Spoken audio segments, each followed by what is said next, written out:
Tuhan sertamu.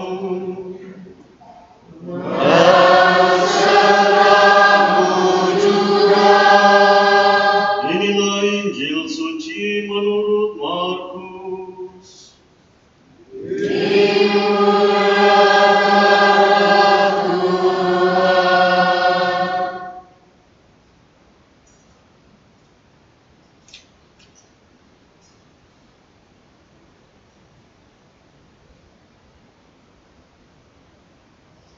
Setelah hari Sabat berlalu, Maria Magdalena dan Maria ibu Yakobus serta Salome membeli rempah-rempah untuk pergi ke kubur dan meminyaki jenazah Yesus.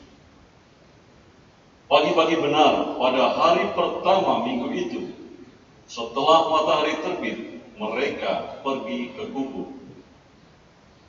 Mereka berkata satu sama lain, "Siapa yang akan menggulingkan batu itu dari pintu kubur bagi kita?"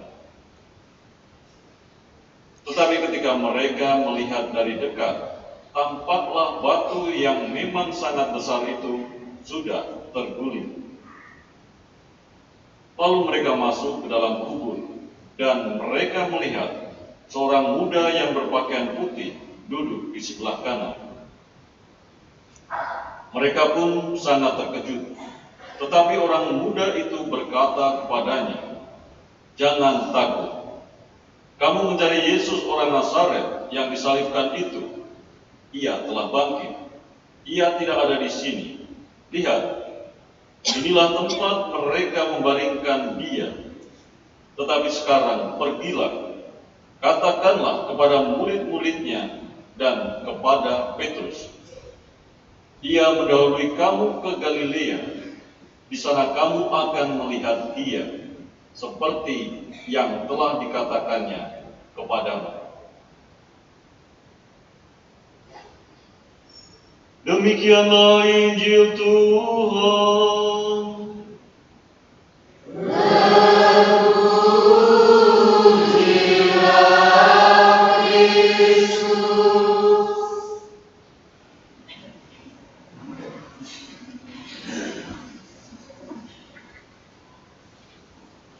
Bapak, Ibu, serta saudara-saudari yang terkasih, selamat malam semuanya. Saya berpikir selama pekan suci ini, Bapak, Ibu, saudara-saudari yang terkasih itu menjadi kudus, menjadi ciptaan baru. Amin? Tahu kenapa amin? Bukan 01 ya. Tahu tidak apa yang diaminkan? Saya tadi mengatakan, semoga dalam pekan suci ini Bapak Ibu semakin menjadi kudus. Karena apa?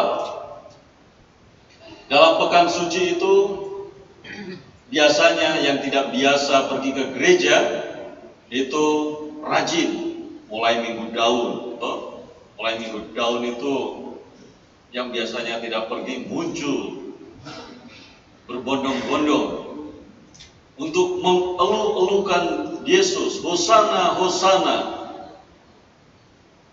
Setelah itu diundang oleh Yesus untuk perjamuan makan malam. Bapak Ibu biasanya kalau diundang pesta datang tidak? Biasanya datang. Kalau tidak datang kalau tidak diundang walaupun di samping rumah itu karena tidak diundang pater. Biasanya seperti itu. Tetapi Tuhan mengundang untuk ikut perjamuan makan malam. Bapak Ibu hadir semua atau tidak perjamuan malam kemarin? Hadir. Yang bagian depan hadir. Bagian belakang?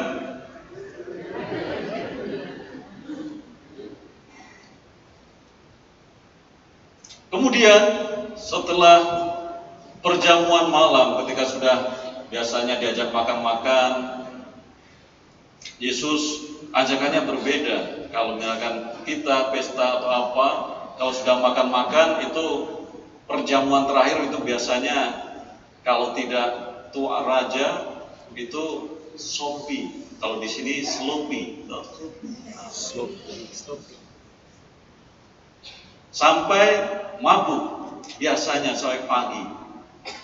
Tetapi Tuhan ajakannya berbeda. Setelah makan yang diajak oleh Tuhan adalah untuk berdoa. Maka tak heran biasanya para murid itu ketika dalam bacaan yang kemarin itu, ketika Yesus berdoa, apa yang dilakukan oleh para murid? Tidur. Biasanya yang dilakukan oleh para murid ketika Yesus mengajak berdoa? Tidur.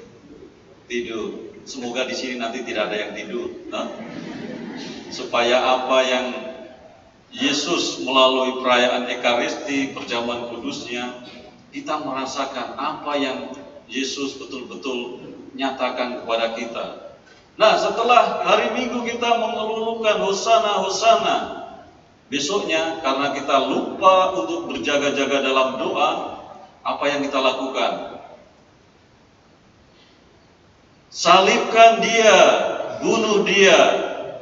Nah, kita mengolok-olok dia. Itu pada Jumat Suci. Dan itu biasa yang terjadi dalam perjalanan hidup kita. Ketika kita lupa atau tidak mau diajak untuk berdoa bersama dengan Yesus, yang terjadi adalah bukan caci tarian tradisional budaya, tetapi yang ada adalah caci maki. Kita masuk dalam hal-hal yang negatif. Maka Yesus mengajak ketika malam perjamuan terakhir itu, setelah perjamuan, berdoalah bersama aku paling tidak 1 jam saja, supaya kamu berjaga-jaga dan tidak masuk dalam pencobaan. Tetapi apa yang terjadi? Murid-murid pada kabur, dan besoknya salibkan dia, bunuh dia. Nah, ketika sudah terbunuh, tersalib, apa yang dilakukan oleh para murid? Nangis. Ketika kita setelah melakukan hal-hal yang tidak baik, kalau kita merasa menyesal, itu nangis biasanya. Betul atau tidak? Kalau tidak menyesal, yang dilakukan adalah gantung diri, seperti Yudas. Dia tidak menyesal, tetapi penyesalannya sangat dalam, dan ia tidak mampu mengungkapkannya dalam tangisan. Yang terjadi adalah dia mengakhiri hidupnya dengan segala keputusasaan. Tetapi kalau kita menyesali, walaupun menyangkal seperti Petrus. Petrus menyangkal berapa kali? 3 kali. Petrus 3 kali. Kalau kita berapa kali? Banyak kali. Bahkan guru matematika bingung untuk menulis hasilnya berapa kali. Nah, kita setiap hari pun banyak sekali menyangkal Yesus. Tetapi kalau kita punya rasa penyesalan, kita akan seperti Petrus, dijadikan sebagai tonggak. Ketika Jumat Agung, Yesus wafat, yang terjadi para murid menangis, ketakutan, sembunyi. Biasanya ada orang yang dengan segala keingintahuannya karena rasa cinta, biasanya itu banyak terjadi. Sesakit-sakitnya wanita disakiti, biasanya itu masih punya rasa cinta. Tetapi kalau laki-laki tersakiti, dia mau mengungkapkan cintanya lagi itu, walaupun masih ada, tapi malu ataupun jaim. Betul atau tidak itu? Apalagi mereka yang sering putus cinta. Biasanya kalau wanita walaupun diputus oleh pacarnya, biasanya yang pernah merasakan putus cinta itu walaupun nangisnya minta ampun itu masih punya rasa cinta. Tapi kalau laki-laki ketika diputus cinta, dia pasti akan menyanyi. Pasti akan menyanyi.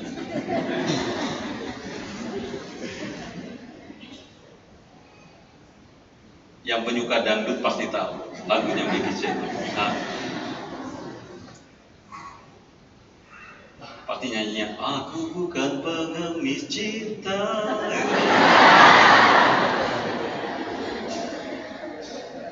Tetapi wanita biasanya kalau diputus cinta ataupun yang dikasihinya meninggalkannya, dia akan tetap berusaha mencarinya. Dan ini yang dilakukan oleh Maria Magdalena, Maria ibu Yakobus, serta Salome dan wanita-wanita yang lain. Siapa tahu Maria Magdalena?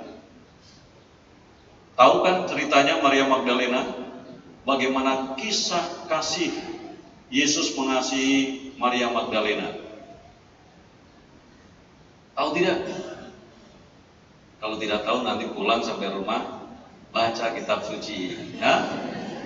Bagaimana Maria Magdalena itu dikasihi Yesus.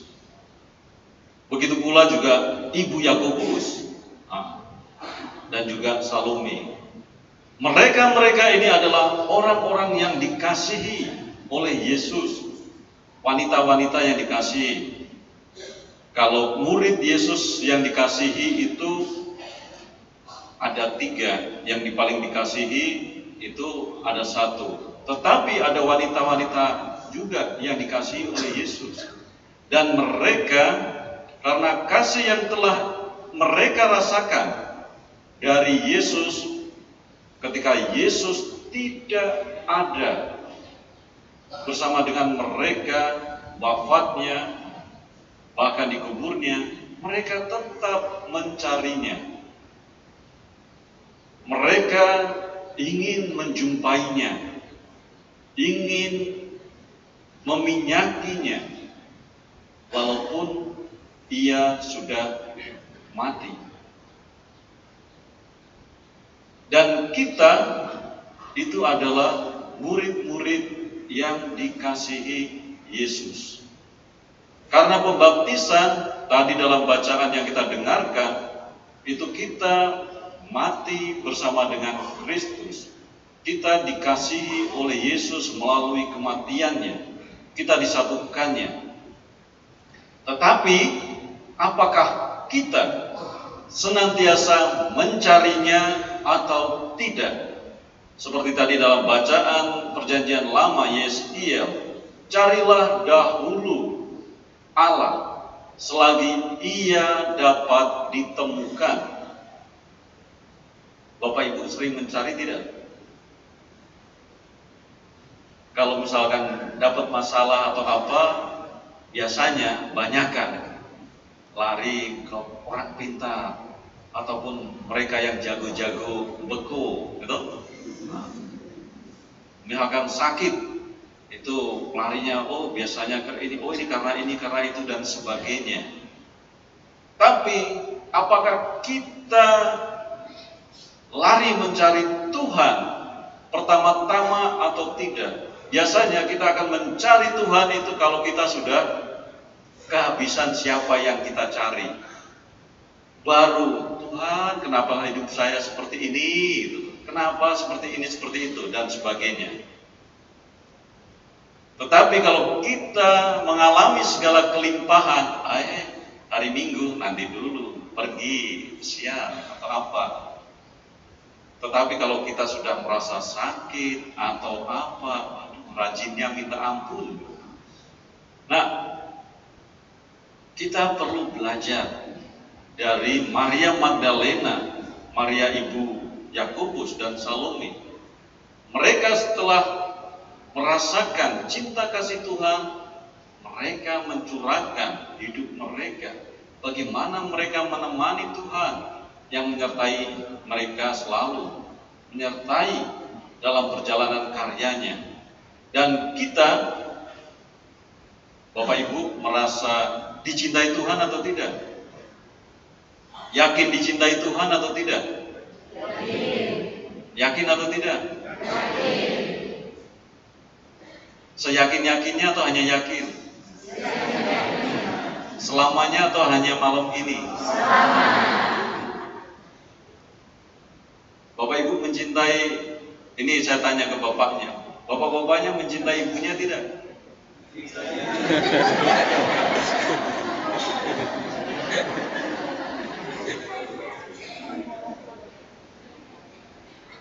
Dalam hati, pater ini mama sudah tua ini, kalau boleh ini berlalulah daripadaku. Ini pun mengandaikan wujud cinta Tuhan itu nyata dalam kehidupan kita, dalam kehidupan rumah tangga kita. Maka tadi ketika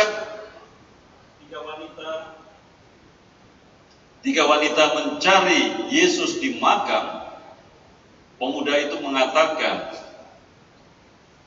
"Kamu mencari Yesus orang Nazaret yang disalibkan, ia telah bangkit. Ia tidak ada di sini. Tuhan tidak ada dalam kematian. Tuhan melewati kematian. Tuhan melewati segala masalah kita. Tuhan melewati segala persoalan perjalanan hidup kita. Dan Tuhan yang kita imani adalah Tuhan yang hidup, Tuhan yang senantiasa menyertai kita." Maka tadi dikatakan oleh pemuda itu, "Katakanlah kepada murid-muridnya dan kepada Petrus." Secara khusus disebutkan nama Petrus. Kenapa Petrus? Karena ia yang menyangkal Yesus 3 kali, dan ia merasa betul-betul dengan segala keberaniannya yang menyatakan, "Oh, saya akan menyertai engkau sampai akhir hidupmu. Sekali-kali engkau tidak akan merasakan segala hal yang tidak baik." Tetapi ketika ditanya, "Bukankah engkau juga murid orang itu?" Bukan saya bukan muridnya."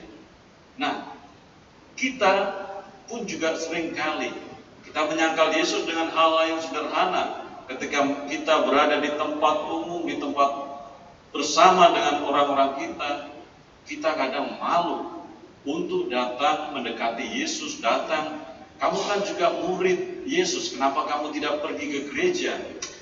Gereja minggu depan masih ada. Kenapa kamu tidak ikut doa lingkungan?" Kan saya dengan dia tidak baku cocok. Bapak, tunggu dia datang ke rumah itu baru saya datang ke dia punya rumah. Kalau tidak, jangan harap gitu. Kita sering menyangkal Yesus seperti itu. Nah, maka secara khusus tadi dikatakan, "Katakanlah kepada murid-muridnya dan kepada Petrus." Dan kita semua punya nama masing-masing. Ia mendahului kamu ke Galilea. Kenapa di Galilea? Itulah tempat karya Yesus pertama. Dan karya kita pertama adalah di keluarga kita masing-masing. Tadi kalau saya mengatakan kepada bapak-bapak, apakah mencintai ibunya atau apa tadi? Selama hari ini atau selamanya, mereka bilang mencintai itu syukur kepada Allah. Tetapi dalam hati, kalau boleh nih, kalau tidak perkawinan Katolik itu, mungkin sudah di belakangnya itu 456 tuh. Nah, mulai dari keluarga kita mendahului ke Galilea, dan di sana kamu akan melihat dia. Ketika kita dalam keluarga tidak menemukan yang namanya Yesus sebagai kepala dari rumah tangga kita, yang menaungi hidup keluarga kita, komunitas kita, yakinlah keluarga yang kita alami itu tidak akan merasakan kasih Tuhan. Dan untuk merasakan kasih Tuhan, tadi dikatakan secara langsung kepada Petrus. Kita semua ini adalah Petrus-Petrus zaman sekarang yang menjadi batu penjuru di atas pondasi Yesus Kristus. Di atas wadas ini aku akan mendirikan jemaatku. Dan gereja yang saat ini kita tempati ini hanyalah bangunan besar, tetapi gereja yang nyata asli adalah dalam kehidupan keluarga kita masing-masing. Maka apa yang Yesus pesankan,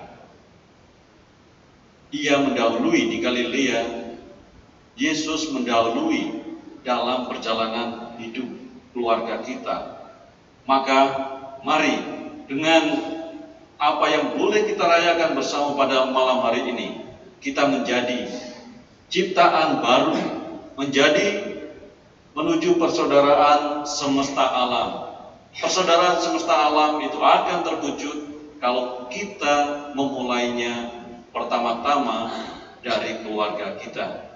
Dan dari keluarga itulah sebagai gereja kecil akan bertumbuh menjadi gereja besar, akan senantiasa menjadi saksi dan pembawa cinta kasih Tuhan atas kabar kebangkitannya kalau Tuhan sendiri dihadirkan dalam keluarga itu. Maka mari kita terus mohon bimbingan Roh Kudus supaya Tuhan Yesus kita itu senantiasa menjalin rasa cinta itu dan merasakan kasih-Nya dalam perjalanan hidup kita.